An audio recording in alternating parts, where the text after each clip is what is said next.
ସାଙ୍ଗମାନେ ଆଜି ଆସନ୍ତୁ ବନେଇବା ମଟନ ତରକାରୀ ପୁରା କାଠ ଚୁଲିରେ।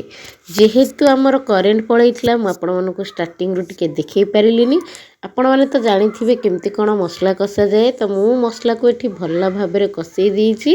ଆଉ ତାପରେ ମଟନକୁ ଟିକେ ଲୁଣ ହଳଦୀ ପକେଇକିନା ସିଝେଇକି ରଖିଥିଲି ଜଲ୍ଦି ଟିକେ ହେଇଯିବ ବୋଲି। ତ ମଟନ ଏଠି ସବୁ ପକେଇକି ଭଲ ଭାବରେ କଷିଲି।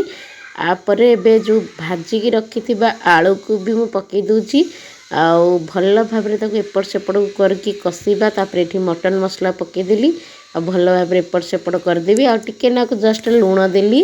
आमर तरकारी ए बर्तमान रेडी हो आपण मैंने देखिपे ए मुझे धनिया पत्र दे देची आउ बहुत ही बढ़िया बास्ना है। एत जोर से बास्ना हो कि आमर खाइबा को पूरा बहुत जोर इच्छा है। फाइनाली देखते आमर मटन तरकारी पूरा रेडी काठ चुली रे।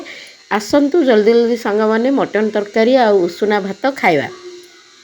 तो आमर ये भात बढ़ा जाइए मटन तरकारी भी बढ़ा जाइए पुओ पाई रुटी आउ सालाड बढ़ा जाइए।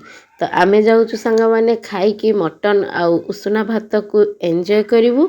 आपण मैंने भी जाइकी जल्दी जल्दी खाई शोई पड़तु कहीं शीत दिन है।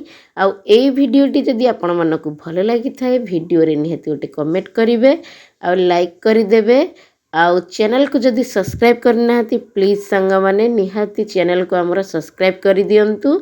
रहुची जय जगन्नाथ गुड नाइट सांग माने बाय बाय।